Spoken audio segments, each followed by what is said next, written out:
Good evening and thank you for joining us on this Sunday. Tonight we begin with the intense fight in the race for president with just 9 days to go until Election Day.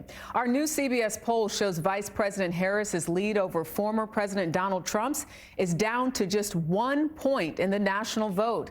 The two candidates are tied in a handful of states that will ultimately decide the election. CBS's Weijia Jiang is in Philadelphia tonight, where Harris made her 7th visit to the city and 14th trip to the state since becoming the Democratic nominee. Weijia.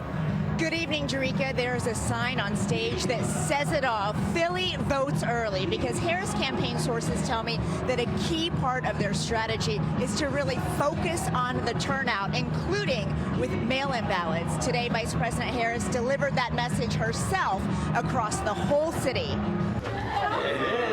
From a Philadelphia barbershop. Vice President, we thank you so much for coming and being with us to have this conversation inside the barbershop. That's when the news gets shared. To church with a predominantly black congregation. We have the power to move past division, fear, and chaos. To a Puerto Rican restaurant and even the basketball court. Vice President Kamala Harris crisscrossed the city of brotherly love, shoring up support with her base. Truly, the path to victory runs through Philly and it runs through Pennsylvania.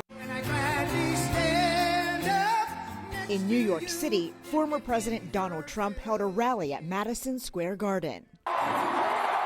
On Friday, the nominees hosted dueling events in battleground Michigan, both bringing up the gender gap in the race. Our new CBS News poll shows 40% of women say the Trump campaign is paying too much attention to men's concerns. 51% of men say the Harris campaign is paying too little attention to theirs.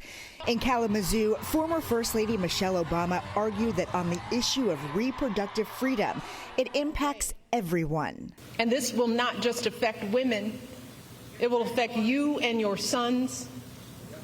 The devastating consequences of teen pregnancy won't just be borne by young girls, but also by the young men who are the fathers. While in Traverse City, Michigan, Trump boasted about the so-called bro vote. White men, black men, men like me. They say women don't.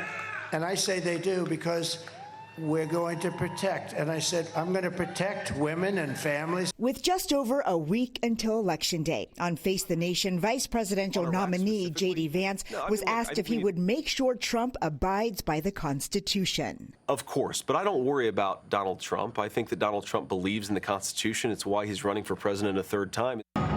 This week, Harris plans to barnstorm all the key battleground states, including with another trip here to Pennsylvania. And on Tuesday, she will deliver a speech on the National Mall, making what her team calls a closing argument against Trump. Jerika? All right, Weijia Jiang for us in Philadelphia. Thank you.